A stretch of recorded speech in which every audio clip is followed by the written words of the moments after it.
क्षत्रिय हैं और हमें अनुशासन के साथ साथ अपना, ठीक है मेरे भाइयों। तो ये आपकी जीत है, आप इतनी बड़ी संख्या में प्रचार, बड़ी जीत है, सफलता है आपकी।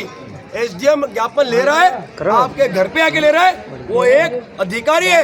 इससे बड़ी जीत आपकी ये समझना चाहिए आपको। हम बोलते समझो, एक पूरी बात दादा, दिल्ली में भी जीत होगी। अभी देखिए दिल्ली में भी ये लोग आएंगे, दिल्ली में भी नहीं आए 5 बजे तक तो अपने चलेंगे ना। मैंने क्या कहा, यदि नहीं आए तो चलते। संख्या लाना आपकी जिम्मेदारी है, बस जमे रहना आपकी जिम्मेदारी है। यदि नहीं आते तो अपने चलते ना।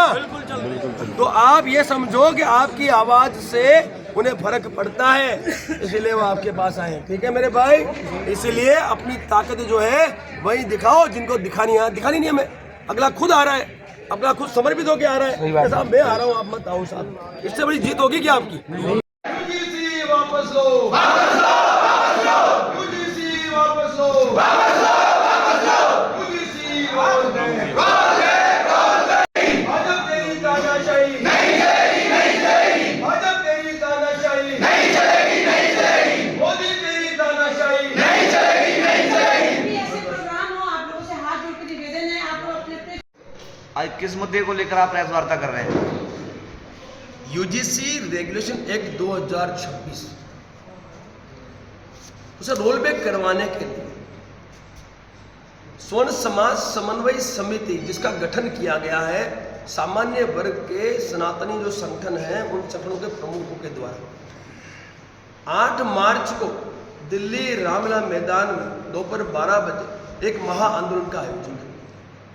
उस आयोजन को सफल करने के लिए हम सभी प्रदेश स्तर पर, जिले स्तर पर, तहसील स्तर पर सामान्य वर्ग के नागरिकों को आमंत्रित करने के लिए लगातार यात्रा कर, हम सरकार को ज्ञापन भी दे रहे हैं, क्योंकि 13 फरवरी से इसको लागू किया गया और आज 8 मार्च का समय आने वाला है। इतना समय हमने सरकार को दे दिया ताकि कल सरकार ये ना कहे हमें समय ही नहीं दिया आपने। तो हमने ये समय दे दिया। 8 मार्च को इस भारतवर्ष का जो सामान्य वर्ग का जो नागरिक है वो बड़ी संख्या में रामलीला मैदान में पहुंच रहा है। ये जो काला कानून आया है, इस काला कानून को रोल बैक करवाना ये हमारा उद्देश्य है। इसे रोल बैक करवा कर ही हम दिल्ली का मैदान 8 तारीख को छोड़ेंगे। इसमें जो विसंगतियां हैं जानना चाहोगे तो मैं बता दूं आपको। विसंगतियां बहुत सारी हैं और उन विसंगतियों को दूर करने के लिए रोल बैक करवाना अति अनिवार्य है।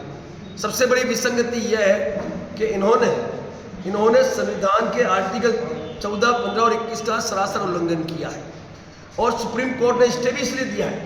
और तो और यदि किसी ने आरोप लगा दिया और यदि आरोप सिद्ध नहीं भी हुआ तो भी जिसने फरियाद की है उस पर कोई भी कार्रवाई ये लोग नहीं करेंगे। और तो और इसमें फरियादी की पहचान भी गुप्त रखी जाएगी। और तो छोड़ो भाई, आरोप लगा है सामान्य वर्ग के बच्चे पे, लेकिन जो समता समिति बनाई है उस समिति में इन्होंने सामान्य वर्ग का कोई भी व्यक्ति को स्थान नहीं दिया है। तो भाई उसकी निष्पक्षता से जांच होगी कैसे? तो इसीलिए हम लोगों ने सरकार से ये कहा है कि भाई आप इसे रोल बैक कर लें, इसकी जो विसंगतियां दूर कर लें और उसके बाद उसका लागू करें, कोई आपत्ति नहीं है। लेकिन रोल बैक करवाना ये हमारा ध्येय है। 8 मार्च को रामलीला में दोपहर 12 बजे लाखों की संख्या में सामान्य वर्ग वहाँ मौजूद रहेगा और 5 बजे तक का समय हम सरकार को देंगे। उसके बाद हम वहाँ से निर्णय लेके कहीं जहाँ हमें जाना पड़े, चाहे हमें मुख्यालय जाना पड़े भाजपा तो वहाँ जाएंगे, हमें लगेगा लोकसभा तो लोकसभा जाएंगे, हमें लगेगा कि भाई प्रधानमंत्री मोदी जी के घर जाना तो वहाँ जाएंगे, अमित शाह जी के वहाँ जाएंगे। और अभी तो संसद सत्र चल रहा है, सारे सांसद भी वही है, तो सांसद का जो निवास है वहाँ भी जाएंगे, क्योंकि 140 सामान्य वर्ग के सांसद हमारे कोटे से आए हैं सदन में। और आज यदि हमारे बच्चों पे जब ऐसा प्रहार हो रहा है, यदि वो उस बात पर आपत्ति दर्ज नहीं करते हैं तो फिर उन सांसदों से भी जवाबदेही बनती है। किस मंत्री के इशारे पर हुआ, यूजीसी के किन लोगों ने किया, उस पर भी आप लोगों ने कुछ देखा है क्या? देखिए साहब, मैं आपसे पूछना चाहता हूँ, सदन में यदि कोई बिल पास होता है, चाहे कोई भी मंत्री हो चाहे संतरी हो, यदि आपको एक बिल ड्राफ्ट करके देता है तो ये सदन की जिम्मेवारी भी बनती है। उनके आईएएस अधिकारी हैं, वो क्या इसमें ध्यान नहीं देते? और जिनकी आप बात कर रहे हो, जो समिति की कमेटी थी, उस कमेटी ने तो ट्वीट करके दे तो दिया सफाई के, हमने जो रिकमेंडेशन किया वो लिया ही नहीं उन्होंने। तो ये जो बदमाशी है, ये भाजपा की केंद्र सरकार की बदमाशी है। और भाजपा ने इस गजट के माध्यम से SC, ST और OBC और विकलांग महिलाओं के वोट साधने का कार्य किया है।